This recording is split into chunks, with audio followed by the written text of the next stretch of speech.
copious amounts of different minerals and gold and silver and oil and gas and all of that sort of thing that's in that country.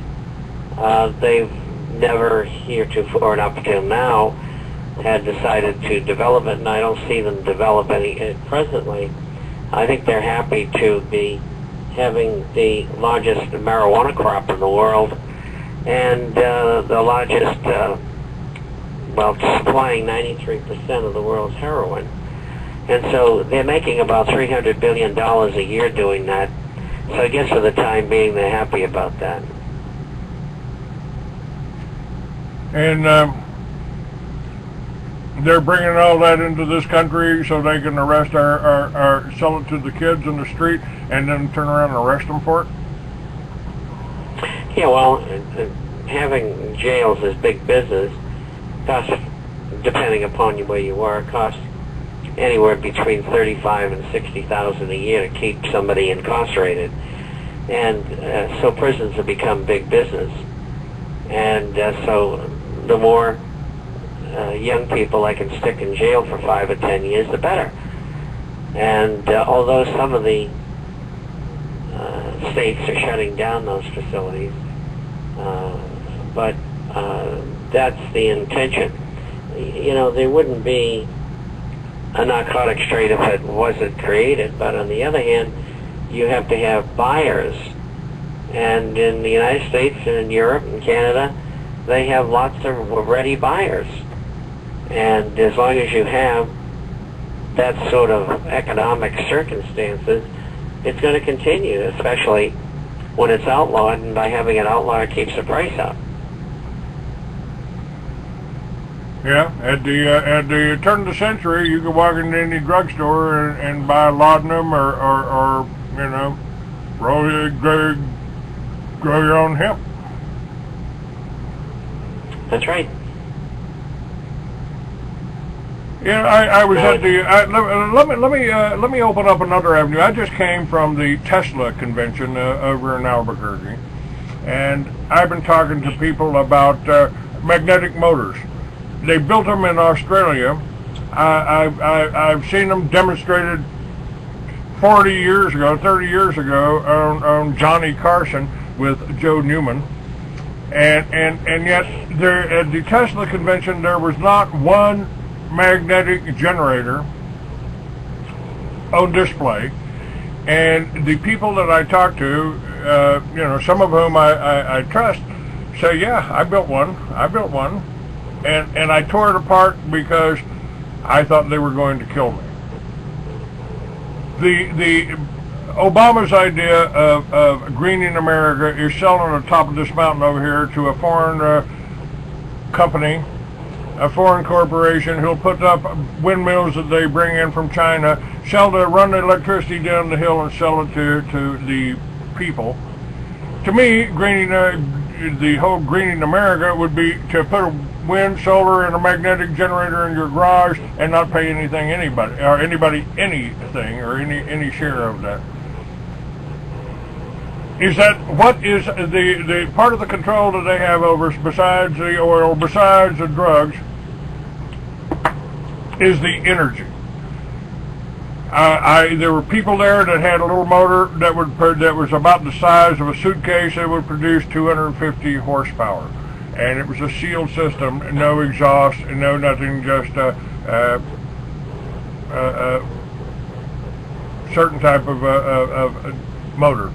Now, so these motors are available. We've talked about, one of my friends built a carburetor called the Geet system that gets your car will get 50 miles to the gallon. What's the story on the energy? Can we break free of this of these power lines? Are we encircled by power lines, or what? What's the deal? Well, I think we are. I think the problem is that they control the system, so in so doing, they keep the public from being exposed to the system, and they keep better inventions out of competition. I remember reading in the Wall Street Journal some years ago that a former officer of, I think it was Goodyear Tire, if I'm not mistaken, had left the company and had developed a new tire that'll never wear out. And the patent was bought. They paid him, I don't know, I think it was $263 million, if I remember correctly. And he walked away, and he was very happy, and they just got rid of the patent. Right. We're based here on a consumer society, a disposable society. You know, nothing's built to last. It's all built to wear out. And if you threaten that by coming up with a better mousetrap, then you're either bought out or eliminated. Exactly. And it's true all aspects of society, not just inventions. It's everywhere. It's really dreadful. And the public looks the other way. They don't want to deal with it. Half of them are too stupid to deal with it. Not their fault. They were born that way. Or created. I mean, I call it the public fool system, and that's been controlled by the Rockefellers for the last 100 years. Well, Deweyism was their big push starting in 1929. And the beginnings there were what destroyed the public school system. A lot of the public school systems held up very well until about 1960-65, and then they all went under, so to speak. And since then, there's been no revival. You know, I have grandchildren, and they get all A's in the school, or all A's and B's, and so they're bright kids. And I get them books to read, and they read 3 or 4 or 5 books a week, so that they'll know what's really going on. In fact, I gave them half of my library to start reading, but it's hard to get kids motivated into that heavy-duty stuff, the Illuminati and the Federal Reserve System and things like that, because I think they're a bit young for it. But the point is that the kids don't learn very much in school, and now they have these state-sponsored tests, and everybody's got to pass it, and of course they don't. I mean, in some big cities like Boston. Boston is a mecca for education, probably the biggest in the country. And up until the 60s, the local school systems were pretty good, but they aren't anymore. And you go to a university, and you find that most of the young people, even though they're bright, don't know the things that they should know because it's just not taught to them. And in these states now, with these CATs, as they call them, FCAT, GCAT, whatever, these tests, the children study just for the tests. They don't learn anything else. They're not allowed to. And how do I know all this? My daughter's a teacher. That's how I know. And she'll probably spend 1 more year in the system, and that's it. And they're going to be very unhappy about that, because after 3 years she gets tenure, and she has the ability to take care of all the problem children, and not many teachers can do that effectively, but it's a thankless job. It pays $30,000 a year. She's got 3 degrees. I mean, who needs it? And, you know, the parent-teacher's night, nobody comes because they're afraid the police will be there and they're all illegal aliens. It's unbelievable. It's just like there's 2 systems in the country. Is the illegal aliens, you know, this is kind of a touchy subject to me. I say if I lived in Mexico and I couldn't feed my family, I'd be walking up with them. But the government's not processing them here. It's not helping them here. I mean, we've had immigration into this country for hundreds of years. You know, so we ought to have it down by now how to control our borders. We control borders in Iraq, but we can't here. What about this illegal? It was to let out steam. In fact, there's a lot of Mexicans going back to Mexico to get jobs because there is none for them in the United States. And they're being welcomed because under NAFTA, they have certain advantages, and automobile manufacturers are building cars all over the country in Mexico. I mean, you go to places like Hermosillo or Aguascalientes, and cities all over the country where transnational corporations have moved in. They're manufacturing, they're making a profit, and they need good, skilled help. And here it comes from Texas and Arizona and California. People are going back because they get jobs, and they're good jobs. In other words, Mexico is where the United States was 80 years ago. I think so. Now, there's a big middle class growing in Mexico, as in a few of the other countries as well. Mexico's booming. The GDP is up 4.5%. Inflation's about 4.5%. And there's plenty of jobs. What about this Operation Gun Runner, this BATF operation sending supposedly the drug dealers? Now, I'm of the opinion that all of the drug cartels in Mexico are controlled by the CIA or the Mossad or in cooperation. Well, they have an agreement, more or less, to function in parallel. And what Calderon's war against drugs and drug transporters and growers was that we want the action. This is what it was all about.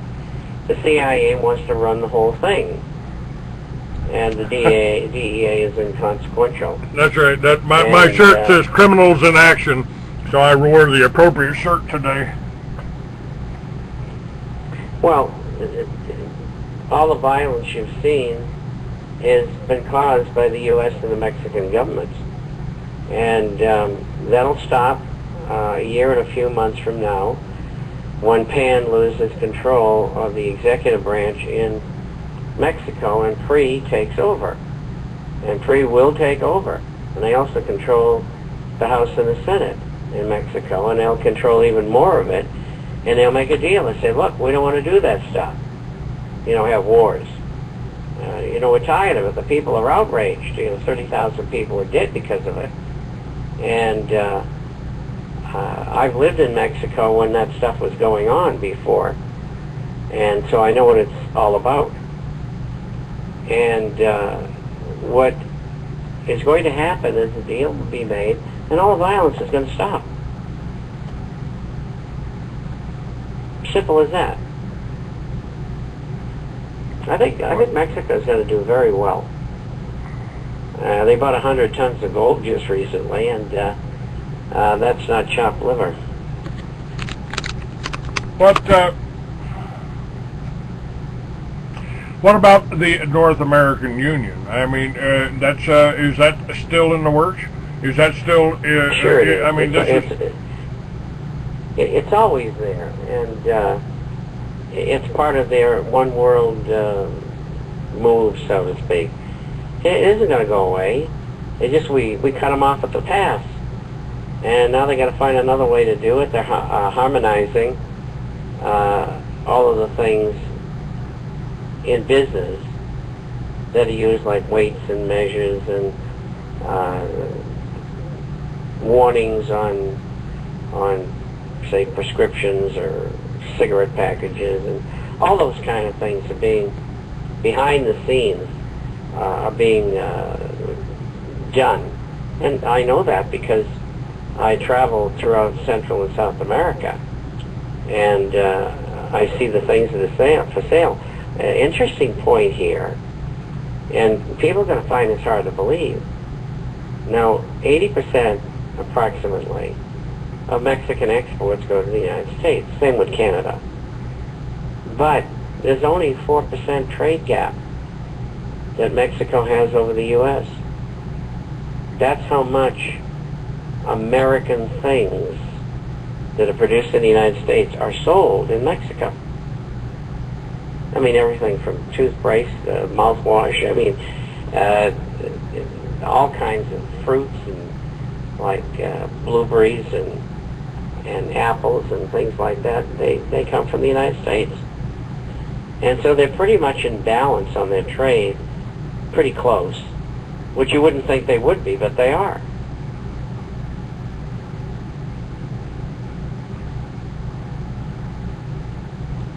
Do we have answers here, Bob? I mean, the way things are progressing, it looks like we're going to be going into the same sort of thing with, 10 million Ukrainians starving to death? Creating famine? That's part of their plan. It's more of the plan in places like Somalia, where they're dropping like flies because they can't afford food. And that's going to happen throughout Africa and Asia. Now, heretofore, Americans have been able to buy food. They've had the money to do so. Others have not, and that's why they die. And eventually the same thing will happen in the United States.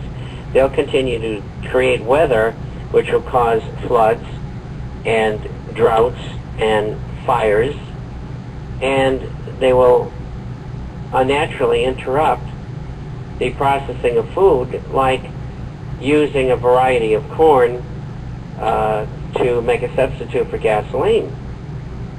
Ethanol. It's a giant scam. Ruins the engines of the vehicles, and it's taking all of that corn off the market that could feed people so they wouldn't die. Now, this is diabolical. And most people can't believe that people would do such a thing, but they do. Now, somebody was asking here, let me kind of scroll back here, about China. How is China going to play into this? We got a lot of Chinese in California coming in through Canada, and they want to know what are the ghost cities for in China that have appeared up on Google Earth.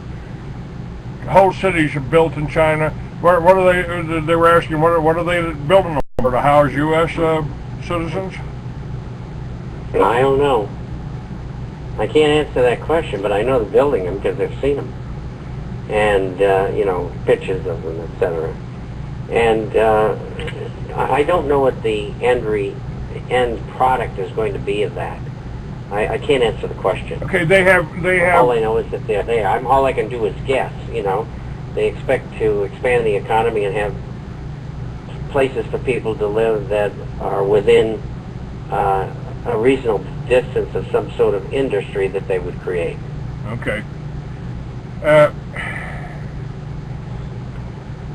Do you see any way this can turn around? I mean, if people became more independent, in my opinion, the Liberty Village is the only answer. After 20 years of doing this, reporting of this, it's the only way that I can see that we can come out of her, as it says in the Bible, by getting back to the land, our connection to the land, growing our own food, and generating our own power. That's the only way I can see to resist this whole New World Order force. Otherwise, it's just too vast, too complex, and with too much control for us to do anything other than, accept it or die. Well, I look at it the other way, and I think your ideas are okay, but they can be usurped by the federal government. So what you have to do is take control of the federal government through the legal system that we have. If you're unable to do that, then the only thing you've got left is revolution. I think it's pretty clear cut. Being prepared for problems is excellent. Being in a community that's prepared is excellent. But not everybody's going to do that. No. Only a small fraction of the population. So the real core problem is controlling the House and Senate and the executive branch of government. And if you can't do that, you have no other recourse. Either leave the country or overthrow the government. It's pretty simple. Pretty simple. And most But people, but don't all want to do that. of these political movements have been compromised. I mean, look at the Tea Party. You got Sarah Palin promoting war with Iran. Yes. And she's supposed to be our big hope. Well, I hear that in some of the political programs I'm on, but she's no hope. The only hope is Ron Paul. And if he doesn't get elected, it's over. And if he does get elected, he's got his work cut out. And he probably wouldn't last more than one term. He was 76 this month. And I know because I'm 2 months younger than him. And he'd be 81. Maybe he could serve 2 terms. It all depends on how healthy he stayed, mentally as well as physically. I mean, we had Ronald Reagan in there, and Reagan was goofy, the last 2 years he was in office. And Reagan gave us George Bush. He brought him into the picture. He also gave us the President's Working Group on Financial Markets, which is far more dangerous than George Bush. Now, what about the state independence movement? Arizona's made some progress, passing laws against the illegal. The federal government is suing Arizona over that, but and Texas is starting to. They have a Texas nationalist movement. Oklahoma has and Missouri have both done something about their illegal problems, and probably. Yeah, but they're going to have to do it fast and furious, because if they don't, it'll be too late. It's going to evolve very quickly, and I'm for it, but it's got to be fast. Now, these people are on the verge of putting us in camps. They're not that far away.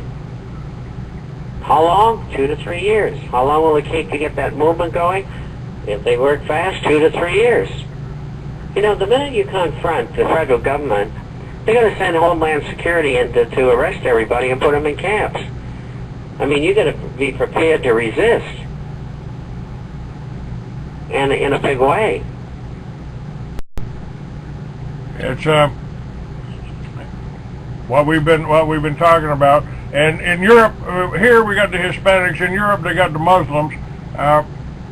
Is this all just being engineered? They've always done this. The elite have always done this, flooding, sending people in, sending the Jews in on the Christians, Russians from beyond the pale.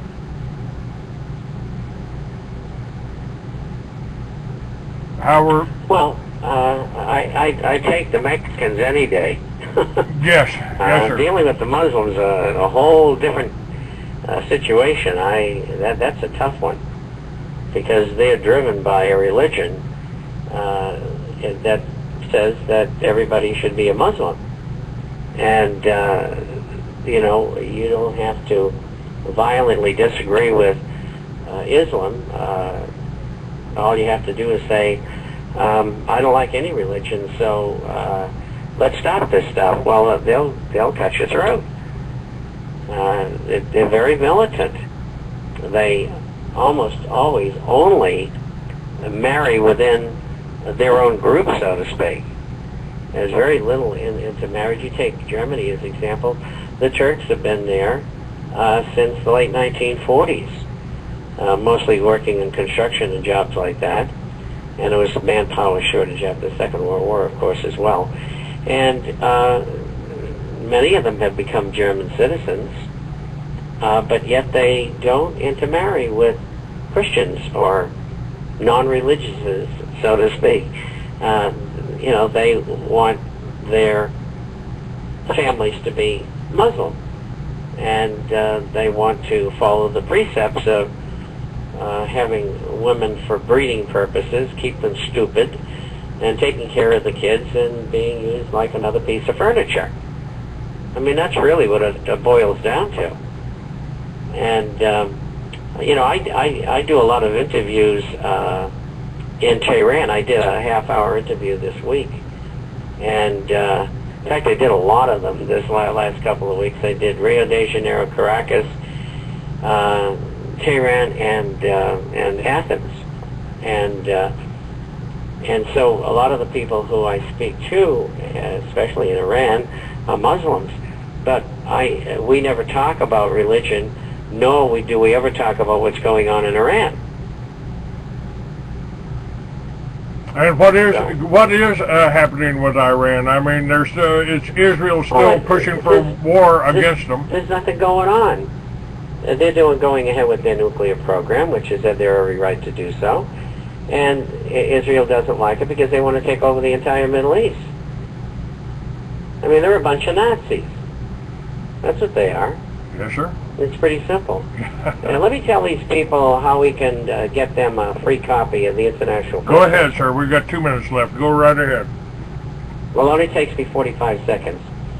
The International Forecaster is about business, finance, economic, social, and political issues all over the world. We publish on Wednesdays and Saturdays by email. Runs around 40 pages each time. We have a hard copy that goes out twice a month for those who are not on the internet. And everything that you need to know each week is in that publication. You can get a free introductory copy by going to theinternationalforecaster.com. The International, Forecaster.com. You can also go to www.intforecaster.com. That's intforecaster.com. If you'd like to have a question answered, we answer everybody. Get a copy of the publication either, or if you'd like a copy of our latest releases in gold and silver shares, email us at Bob, B-O-B, at intforecaster.com. Bob, B-O-B, at intforecaster.com. Or you can call toll-free 877-479-8178.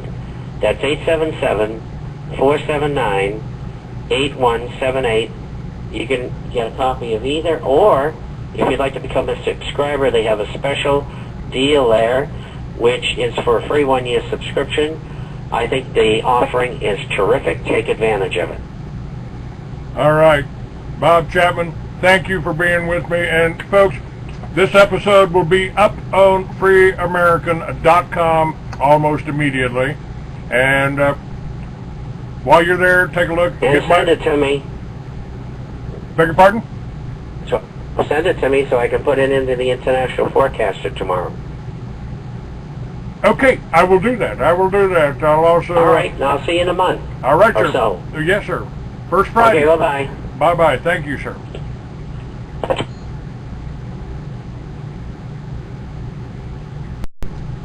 Okay. Hold on. Let's get all this closed down here.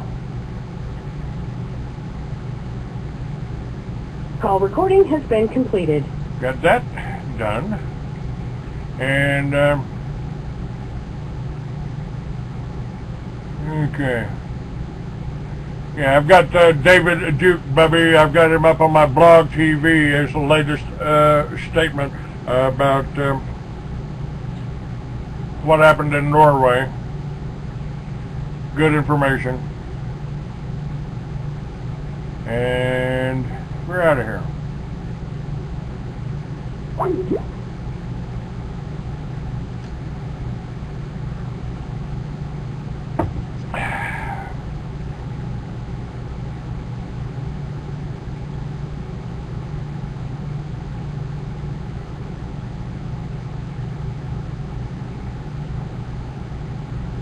Okay, where are we here?